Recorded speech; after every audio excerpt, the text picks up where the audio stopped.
We recognize that CVUUS gathers on the land of the Western Abenaki people. We respect their spiritual relationship to the land. We hope to learn from them how we can live together in peace and justice. So I'll do it my good morning again, this time in the proper sequence. Welcome to Champlain Valley Unitarian Universalist Society. We're glad to see you here today.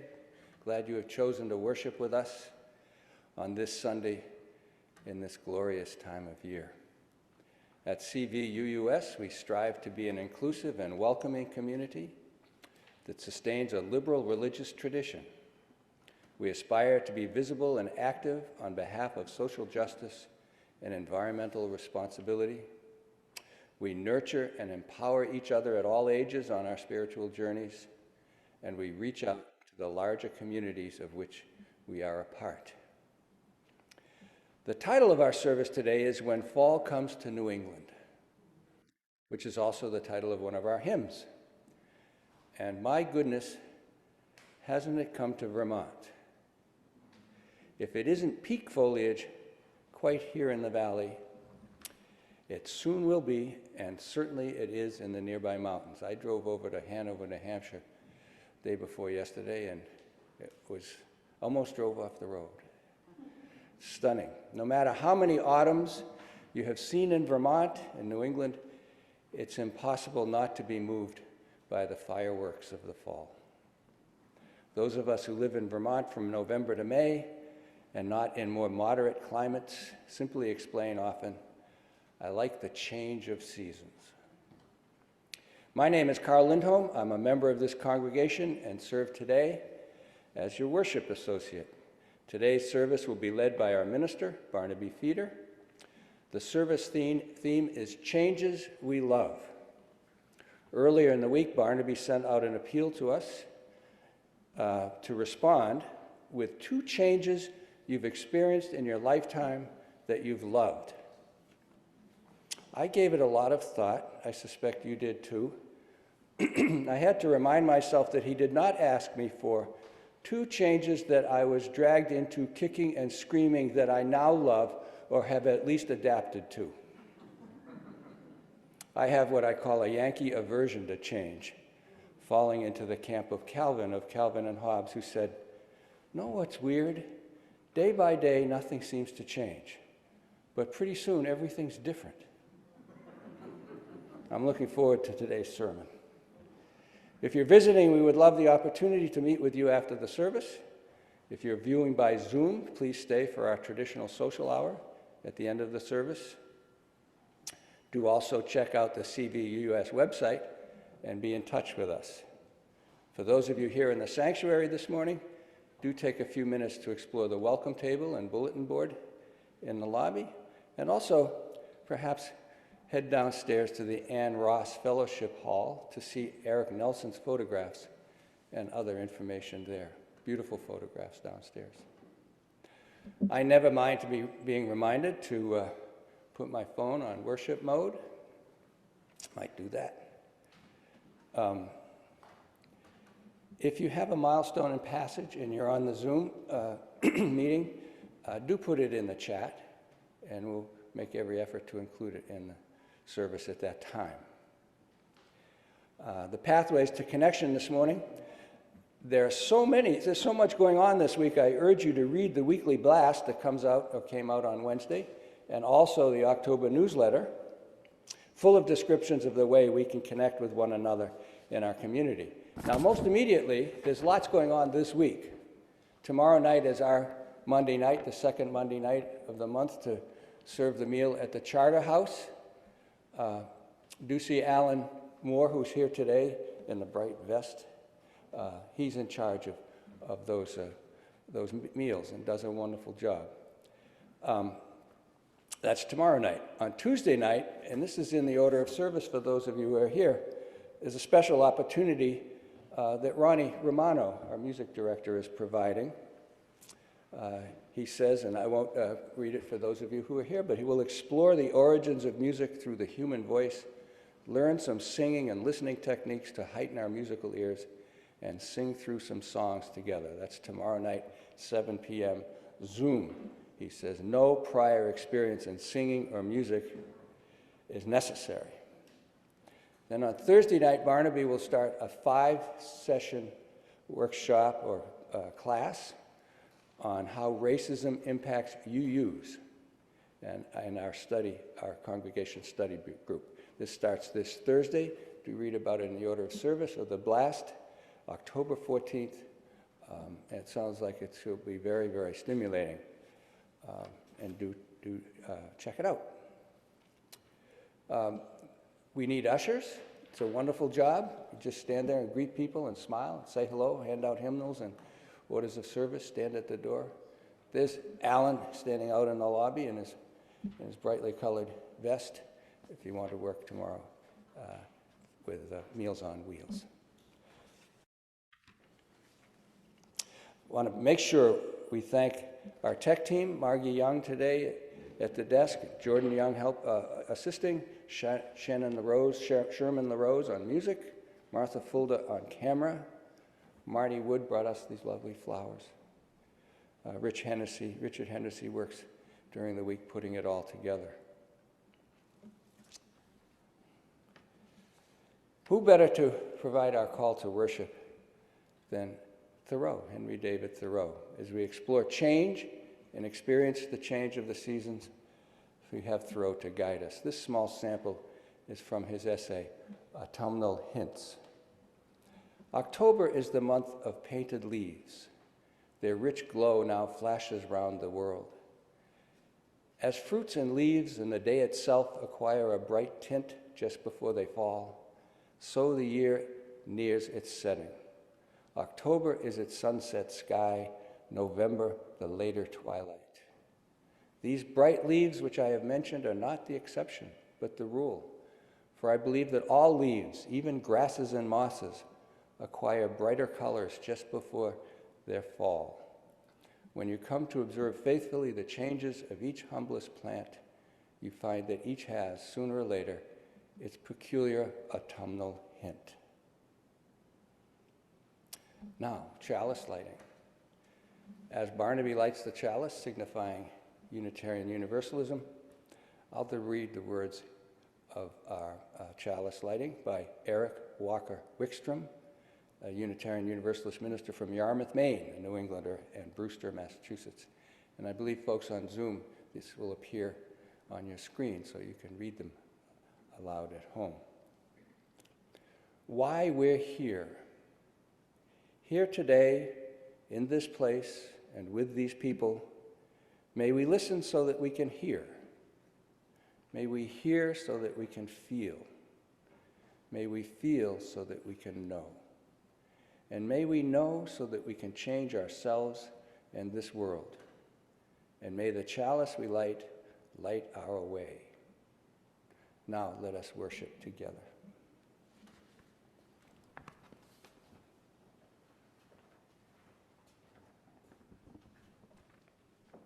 So in your order of service, you'll see something that says Ritual for All Ages. We are saving the name Time for All Ages for the day when Poppy will be here with us with young people and that part of the service that we love so much. Until then, we're calling it different things each week, a Ritual for All Ages, a Music for All Ages, or whatever. And I wanted to have a ritual for this particular season for all ages. And we did set it up so that if some young people happen to come, there were some things that could be added to this ritual that are stacked up outside. If you went to the window right behind the name tags and looked out, you would see a whole bunch of things which I would have invited various young people to come in and add to a fall table that we're going to be building here. For the people who are in this room, unless you feel exceptionally young at heart and want to go out and bring in some of those things, I'm going to invite each of you, while Ronnie plays some music, to come up to this little basket by the beautiful flower arrangement that Marnie made. And inside that basket, you will find some little lantern, little lights that you can turn on just by flicking a switch at the bottom. and some acorns. And that I picked up on a walk yesterday with Brett Millier and Lee Sanderson. And I invite you to just pick up a light or acorns and bring them over and add them to the display while Ronnie plays some music, and think about what you love about the transition to fall.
Thank you to all who participated. To any of you watching at home on Zoom, I hope you were able to imagine yourself here and what you would have brought. Maybe you have an acorn at home you were holding through this. I look forward to hearing how you celebrated along with us, and I hope as you went through the procedure, people started thinking even more imaginatively about the things that couldn't physically be part of your fall tableau, but are definitely part of your fall tableau of your heart. All those birthdays that come in the fall, and all those birthdays that came in the summer because of the mating of the fall, and all the different wonderful ways that the fall affects our spirits and our lives, things that we love. It becomes an incredible tableau when you think about it. And now I'd like to invite our guest, Muffin Carruthers, up to tell us something about who we're sharing our plate with this month, Habitat for Humanity, and what it means to her spiritually to be involved in this.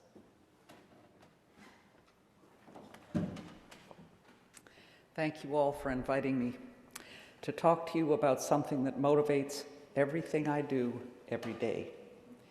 In February of 1997, I stopped by the ATM at the National Bank. A very uneventful, normal thing to do, but it changed the direction of my life. My husband and I had just moved from Boston to a farm in New Haven to retire. There's a disconnect there about farming and retiring. I do not know what I was going to do with my new life other than grow vegetables and finally have time to sit and read a book. But that visit to the bank changed it all. There on the wall was a small 8.5 by 11 poster inviting townsfolk to come up to Forest Hall and discuss the possibility of forming a Habitat for Humanity affiliate in Addison County.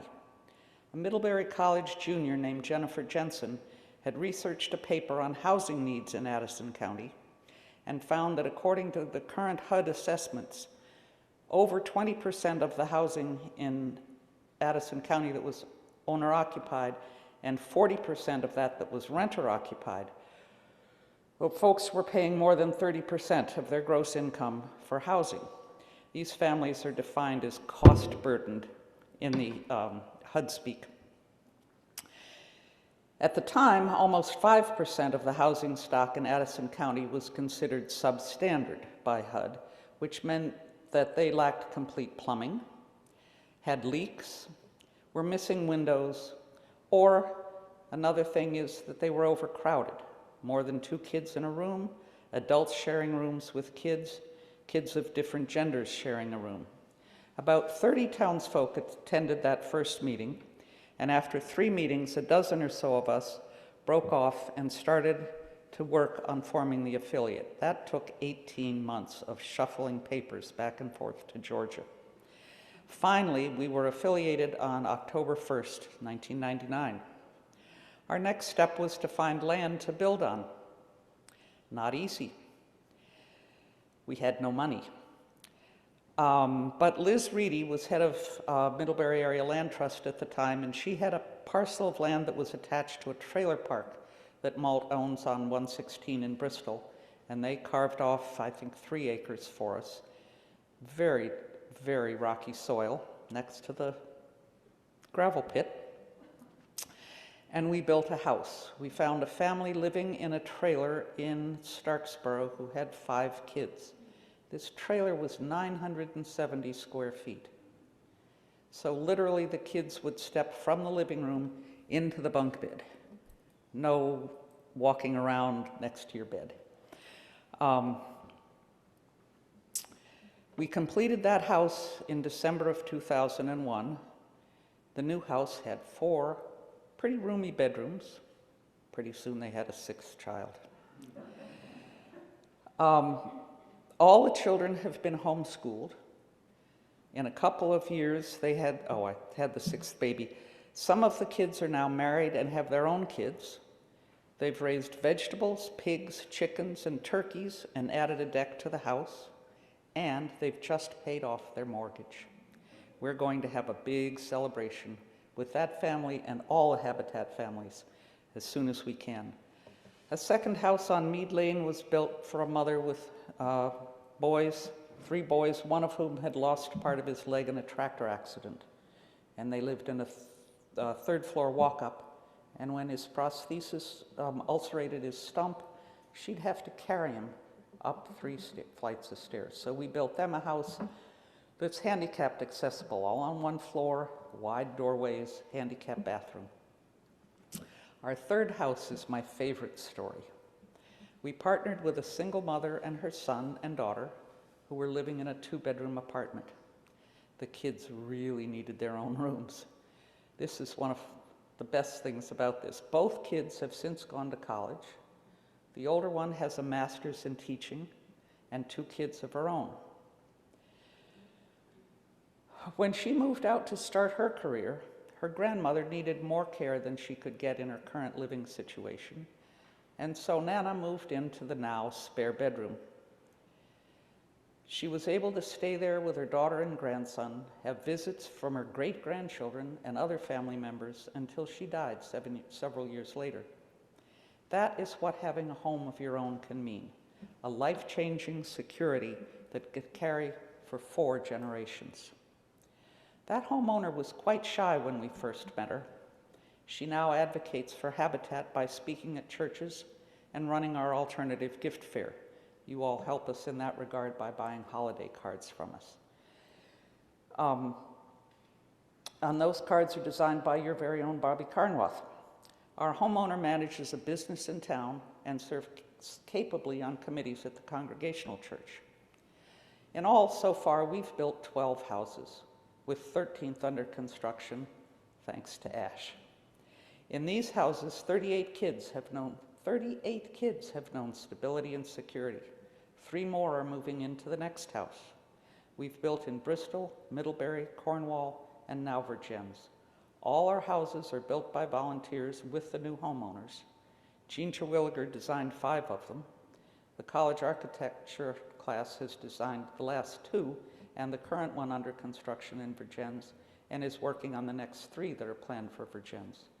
There is little more that is more satisfying to me than standing on a construction site with an architecture student holding a nail gun on one side of me and a homeowner with stars in her eyes on the other side, building a house. I'm a Christian.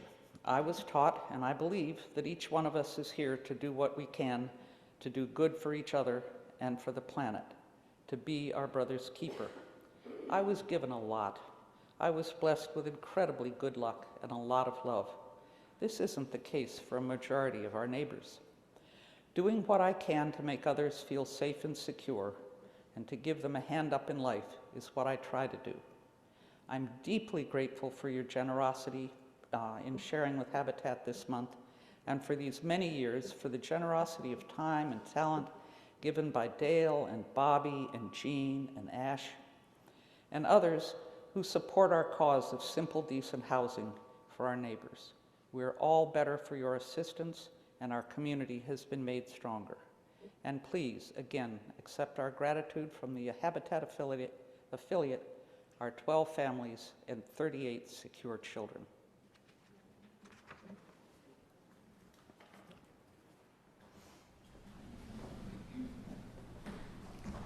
Thank you so much, Muffin, for that powerful message. So the way we've been taking the offering in this hybrid environment is we invite people who are here who want to make a physical donation of cash or a check to come to the basket in the front while Ronnie's playing some music. You can also do it the modern way by just putting your cell phone at the mark for online giving there in the order of service, and our people at home can give that way. You can also go online at the site indicated in the order of service during the week, or simply send something to the church office. So we're making it easy for you to support this in many ways, and I invite you to be as generous as you're able today.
I have a bunch of milestones and passages to share with you this morning. And the first one is from Poppy, who is out of town this weekend. And she asked me to make sure that you know and to thank the congregation for donating $1,225 to the crop walk as of Thursday, which was well over the $1,000 goal we had for our contribution this year. So that's a milestone of passing our goal for the crop walk. And it was really fun for me to be there with those of you who did the walk and visit as much as my dog would allow me to. Second, I wanted to point out a socially important milestone, I think, in our calendar now. This is officially Indigenous Peoples Weekend and not Columbus Day. I can remember when it wasn't true and it seemed like a radical idea that we would look at history centering the people whose land was taken away by what we were supposedly celebrating with Columbus's journey. And I think it's a great comfort to know that we can learn from our history and turn things around and look at it through a more humane lens. So each year, this is a milestone in our growth as a society and as human beings. I have a note from India and Jess Danielle that there's a new family member. The new family member is named Cat, which is a very accurate description of the species of the new family member. I asked, is there more to the name? Because animals with short names tend to acquire more to the name. For instance, our cat is named Kester, and we now say that his Native American name is Kester, get off the table. And so India confides to me that Jess is already calling it catechis. And so we can surmise from that there's a fair amount of affection already flowing both ways. So thank you for sharing that milestone in your family's life. And speaking of another addition to the family, Pat Todd says that she now has a fourth great-grandchild, and this child's name is Benza. It's a boy's name in Hungarian. I noted that it rhymes with Mensa, so I assume this is going to be a brilliant in addition to loving child, and congratulations to Pat for this addition to your family. There's always unspoken joys and concerns, milestones and passages, and I always leave a time of silence for us to get in touch with what's on our hearts in that regard. I want to lead you into it with a poem by Mark Bellatini called Spiritual History, which is about the importance of silence. There's sort of a who's who of spiritual leaders in this poem, and don't worry if you don't know every single one, you'll get the idea anyway. Let my body remember, let my hands and feet remember, let my breath remember those who have come before me, those who have come before us. Didn't Muhammad wait quietly in his cave? And didn't Jesus sigh silently by the blue lake? And Guan Yin, didn't she sit in silence thinking about what to do before doing it? And what was Siddhartha the Buddha doing anyway under that tree, if not just sitting quietly? And Susan B. Anthony, didn't she push back from her desk and take a breath now and then? And Florence Nightingale, didn't she put down her nurse's hat and think silently about what to write in her essay on mysticism before she actually wrote it? And Sophia Faz, didn't she stop telling stories sometimes and just sit there? And didn't Black Elk just notice the sunlight glancing off his chair sometimes? And Starhawk, does she only talk and write, or does she too keep silence? Let us remember them all with our bodies. Let us remember them with the silence they too knew.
recall my childhood when the sun burst to my bedside with the day's surprise.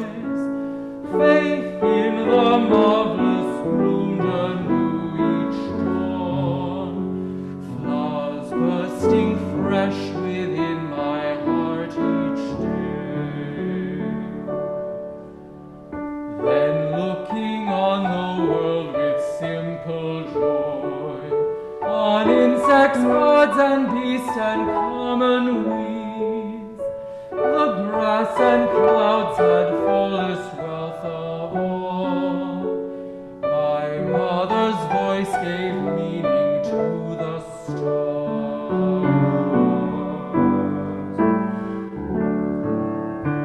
Now when I turn to think of coming death, I find life sown in straw songs of the night, in rise of curtains and new morning light, in life reborn in fresh sunrise of love.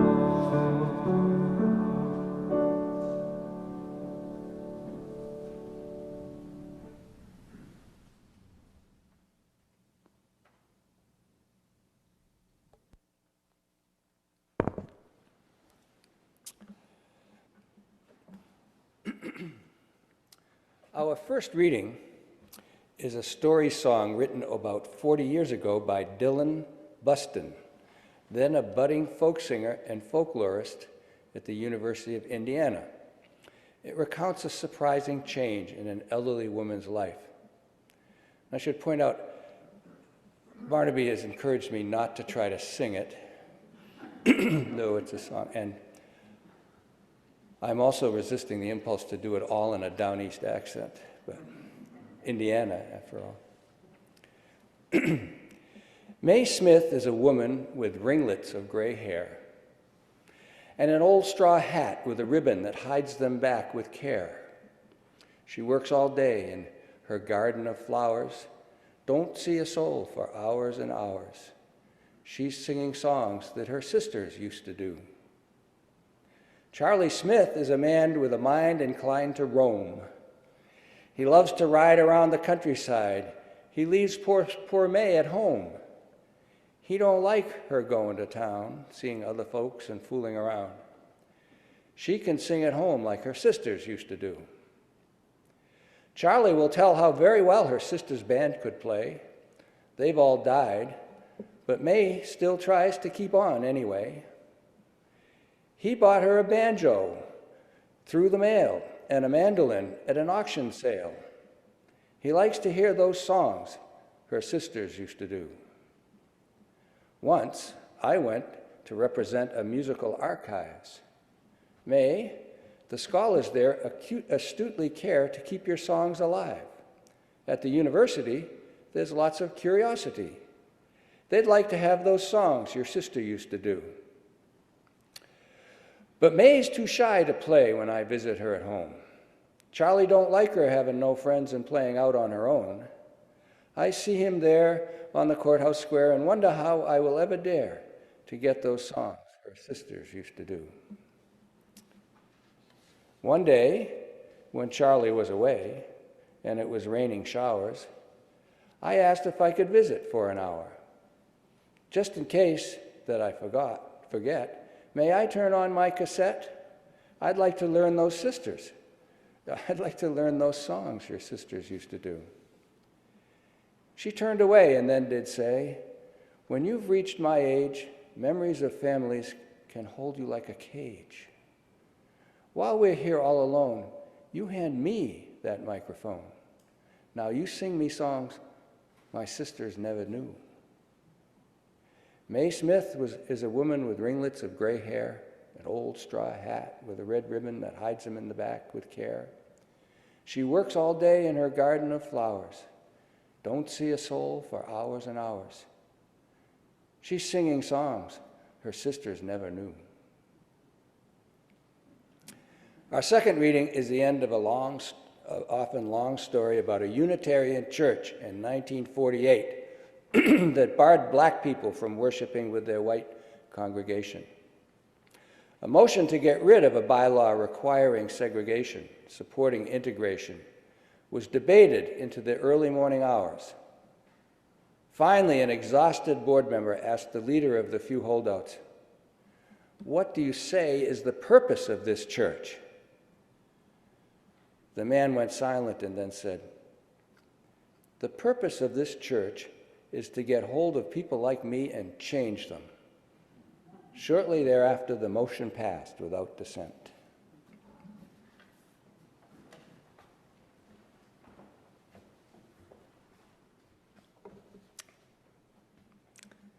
So as Carl said, our first reading is derived from a folk song, and May Smith is best heard with the music that Dylan Buston wrote for it and his distinctive voice singing the verses. They pull you so deep into the rural Indiana scene he described. Alas, the rare album on which I encountered this song was damaged in a flood many years ago, and it was never released as a CD or any other new format that I could share with you. The only saving grace is that the lyrics were preserved on a record sleeve that I have. Now, Carl gamely read it out to you without the benefit of ever having heard the music. The second reading also requires some background. This desegregation story has been told and retold with numerous variations in a lot of UU written sources and in a lot of sermons. The problem here is that I've never been able to find the original source, and that, you know me, the old reporter, I always try to find out where something came from. And now I suspect that this story is more myth than history. I'll come back to that issue. I only bring all of this up at the outset to let you know that I think my subject this morning, Changes That We Love, is fun. It's a lot of fun, but it's also worthy of serious contemplation, with light being shed on it from many angles. My objective from the beginning in fashioning this service was to invite you into a space of abundant love in this hour, in this sanctuary, and to hope that some of that could spill out in the Zoom broadcast as well. We need this time and space if we are, in the words of the chalice lighting that Carl shared with you, to feel, to hear, and to know what we need to change ourselves and this world for the better. We gather as a congregation, that unique extended family of choice, to help each other do that despite the fierce headwinds at this time of pandemic and climate change and so many injustices. So I started with the idea that some of you might be skeptical if I simply preach to you that love with a capital L is loose in the universe and has provided each of us with ample cause for joy and gratitude. Instead, I wanted to build my reflections for you on what you would tell me this week in answering the questions that I posed in that email Monday that Carl read for you. Please respond with 2 changes you've experienced in your lifetime that you loved. And Carl said he thought a long time about it, and I know some of you did from what I got back, but I was very explicit in the instructions. If you spend more than 3 minutes on your answers, you're probably overthinking it. I wanted people to just give me their first gut response to that question. So over 30 congregants, including some who never attend worship, responded to that question. And that represents close to 40% of the people who opened the email, which is a pretty good response rate. Several of you also took the time to specifically thank me for giving you the opportunity to think about that simple question. Life is constantly changing our world and us, and not always for the better. America's first famous writer, Washington Irving, tried to joke about that. He said, "There is a certain relief to change, even though it be from bad to worse. I have found traveling in a stagecoach that it is often a comfort to shift one's position and be bruised in a new place." But change is often no joke, and we have a lot of experience grieving and worrying together for that reason. So I get it that you really appreciated being asked specifically about those changes you've loved. Now, it says something about our lives that no one responded. Oh, that's easy. I ask myself that question every day. Nor would I myself ever be able to say that. And so I chose two readings that I hope would seem distant from your daily lives, but on second thought might resonate with the range of things I might hear from you. I was sort of guessing which way some of these responses might go. Here's some of what I loved about the Mae Smith story from the very first time I heard the song. Mae is not someone we know, so we listen with no baggage based on personal contacts with her or knowing something about the history of some famous figure. We learn that she's old, she's isolated, and in a way abused by Charlie. Now, we never learn whether Charlie's a brother or a husband, but in some way she's a captive. Her beloved sisters with whom she's made music are dead. Even the ringlets of her hair are bound up tightly in her straw hat. It's so much being confined. But despite all this, she works all day at making her garden beautiful. And since it's out in the country, I'm guessing she's also making her garden fruitful. She's growing food as well as flowers. And she still has the gift of music. She also has come to the attention of this young man who shares that gift and sees her as the keeper of a treasure the world needs. And he has backers at the university who agree. And he's determined to get past Charlie's barriers to collecting those songs. And when he finally does, well, Mae is not as shy and repressed as he had presumed. She demands he give her the microphone to hold and that he sing her some new songs. From the very moment I first heard this, I felt the spirit of life still coursing through her. If she can end up singing songs her sisters never knew, then all of us can end up singing songs our forebears and even our younger selves never knew. We can end up making justice in ways we never knew. We can end up caring for each other and people we don't know yet in ways we've never done before. That is a vision of change I love. And it showed up in some of your answers about how you loved the changes in your perspective gained through travel, gained through real-world travel, not just in a song to an imaginary place. Now, I have to laugh that Dylan Buston got past Charlie that rainy day only to discover that the universe really wanted from him something very different than he thought. It wanted him to teach Mae Smith new songs and then to go out and tell her story. So this song is also a special kind of change we love. It's a blessing in disguise story. What's not to love about that kind of change? I thought of Mae Smith and Dylan Buston each time I read a message from one of you naming an upsetting setback that turned out to be great for you. And it's something I know well. You've heard me tell the story from this pulpit before of being laid off from the New York Times and out of that turmoil having the door open to enter ministry, which was something that had been on my heart for decades. And I don't know if I've told this story out loud from the pulpit, but I've told some of you privately. I'm with my wonderful wife, Michelle, because I got dumped by a woman who knew her, and that led to the subsequent relationship. I know many of you know well what it's like to live through growth out of defeat experiences and what it feels like to love the end result. Now, the church integration story is another matter. The truth I have loved for years in this story as I originally heard it is that change we love isn't always change that everyone involved with the story loves.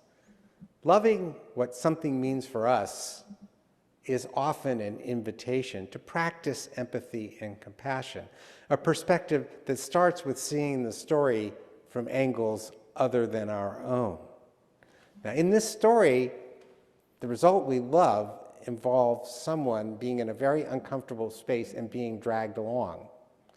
And just because they said the purpose of this story is to grab hold of people like us and change us doesn't mean that it's easy or that they liked everything that happened afterwards. So I've always loved this story because it reminds me of one of the reasons we gather. Congregations should be incubators for a wide range of, I was so comfortable I never saw it that way before stories. I love stories of change that reflect us living into our values even when it's not easy. This integration story also reminds me that the boundaries of my life stretch much further than I normally perceive, in part because of my UU identity.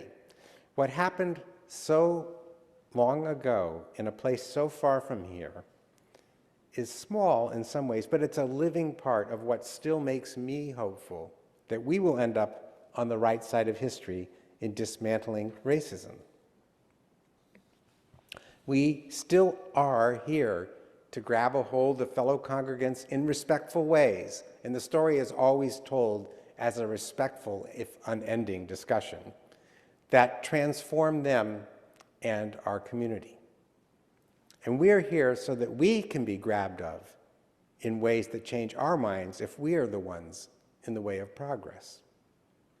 But, bonus alert, I found some added ways to love the story this week. The story is told about the First Unitarian Church of Chicago, a congregation nearly as old as that city. And in the telling, Reverend Leslie Pennington is a leader of the integration drive, and James Luther Adams, a preeminent Unitarian theologian and ethics teacher, maybe the most famous Unitarian thinker of the 20th century, is the board member who asked that question. Tell me what the purpose of this church is. And if you read the history of the church on the website, it doesn't seem that there was any such bylaw that needed to be undone in this story. Black people from the neighborhood had been attending First Unitarian occasionally, well before Reverend Pennington was called in 1944. The actual debate was probably over a board resolution to actively open the doors and really make an aggressive attempt to invite Black neighbors in from the increasingly integrated neighborhood there on the south side of Chicago. The resolution passed after James Luther Adams posed the question about the church purposes, but it wasn't until the 1960s that the congregation managed to achieve substantial integration. So we're talking about a really long effort, not just the passage of a resolution and suddenly the world was better. Now that saps the story of some of the drama, but in researching the truth, I discovered that a pioneering 19th century minister of that church, one of the people who made it possible for this moment to occur and this transition to occur, was Reverend William Wallace Fenn, grandfather of Abbot Fenn, whose name now graces Fenn House. So I really enjoyed this week how my personal relationship to the story has changed, in part because I'm trying to be a better participant in the struggle to dismantle racism, and I'm looking at these things, but also in part because this week was devoted to intentionally thinking about changes I love. Let's look more closely, though, at your answers to my questions. The vast majority of them, and remember I'm asking for your just like first hot take, related to our family lives, as mine would have if I had been answering the email question.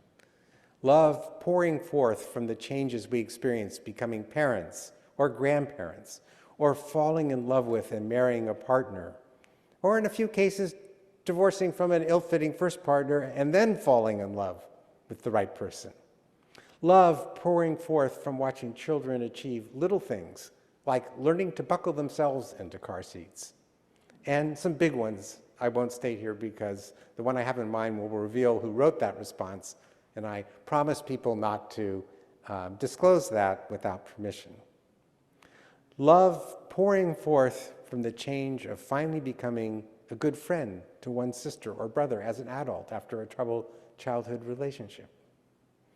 Now, some were simple summary answers hiding deep passions in plain sentence fragments. A few of you went further because you were thinking about it. And Paul Stone has given me permission to share this exchange. And so has Francis, by the way. According to Paul. Paul's first email read, number 1, falling in love at the age of 16. And his second response was, celebrating 63 years of marriage to that lovely and generous person, 4 children and 8 grandchildren. The thing was, I had always heard Francis and Paul were an item dating back to elementary school. So just to tease him, I wrote back, wait, it took you that long to recognize what a gem you had in Francis?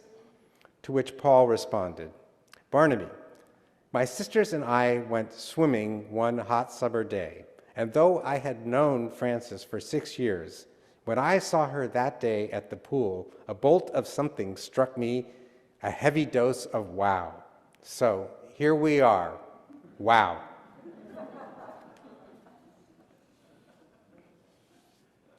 Some of the responses that at first read as change not centering on family actually turned out to be family-based in disguise, such as the comment about working up the courage to leave home in one's 20s for a distant city. And that evolved into a change the person loved primarily because they meant their spouse in that city. So it ended up flipping back into very much related to family. And I think a lot of our stories, as we unspool them, end up flipping back to being related to family. Another common class of responses was grounded in place, and for many of us, moving to Vermont or returning here was a change we loved and named in those emails. Now this seems closely related to the responses reflecting love of changes in the natural world, and I got plenty of those. And that's, of course, something that I had in mind when I named this service, When Fall Comes to New England, in tribute to the Cheryl Wheeler song of that name. Ronnie will share it with you at the close of the sermon.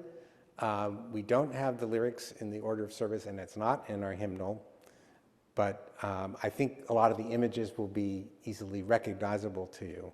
I'm especially thinking of the last verse, because when fall comes to New England, oh, I can't turn away from fading light on flying wings and late goodbyes a robin sings, and then another 1,000 things when fall comes to New England. Unitarian Universalism is a religion in that spirit. It calls us to notice everything in our world that speaks to us of the beauty of the season in which we find ourselves. Not just the actual season of the year's cycle, but the seasons of our lives. And when we see that beauty, we are never far from also seeing the other 2 sisters of love we spoke of so often last year alongside beauty, justice and compassion.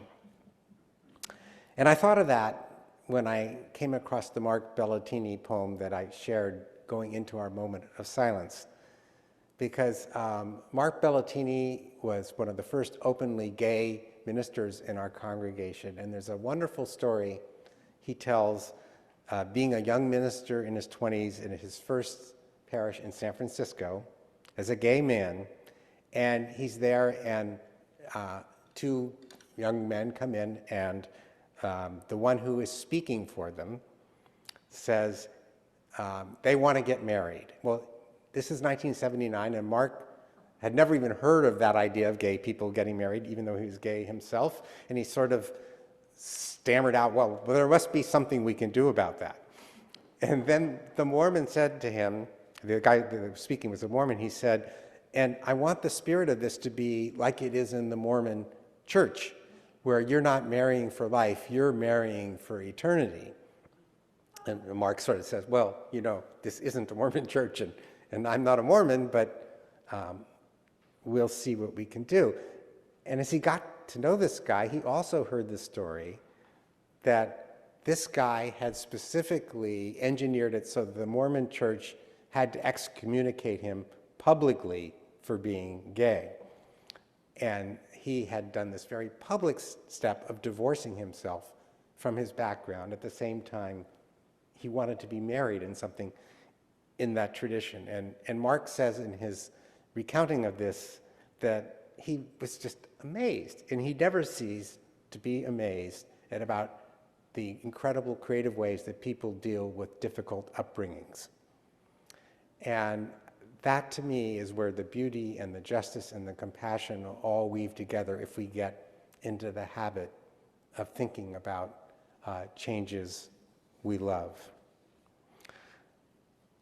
I want to say also that, just to give you the full flavor, your answers swept me up in a wonder at the range of events that unleash love in us, in this congregation.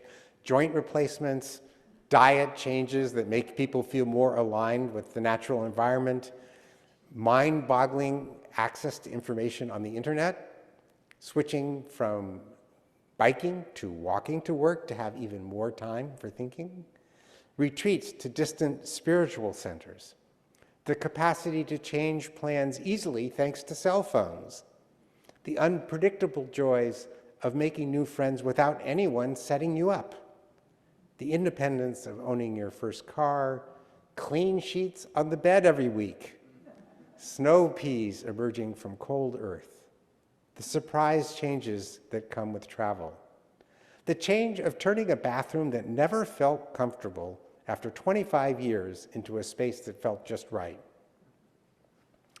Such amazing diversity. And more than that, I know that if the entire congregation had answered that question, I would have seen 6 times as many minds dancing.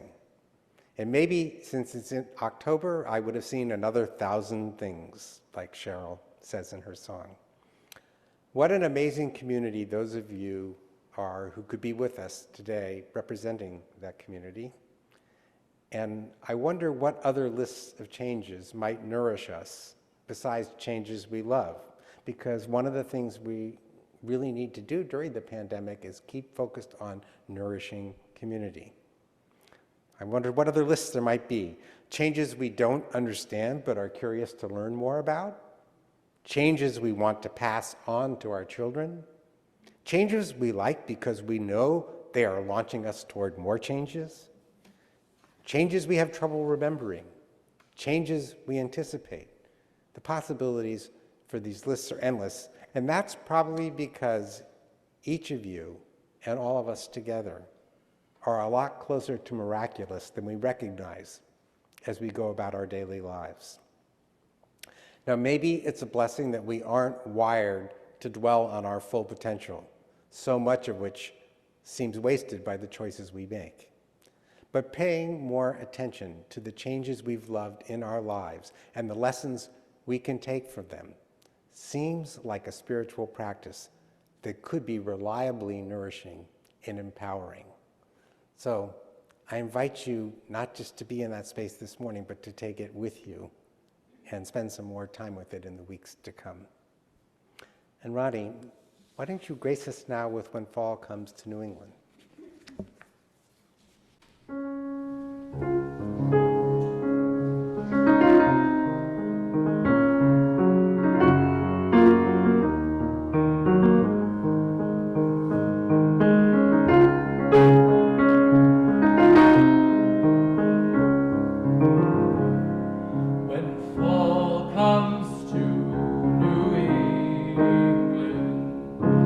Sun slants in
My prayer for you is an increasing proportion of changes you love to the other changes.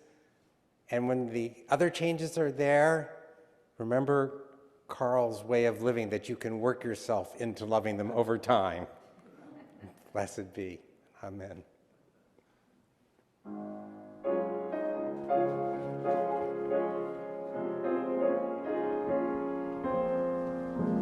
Amen.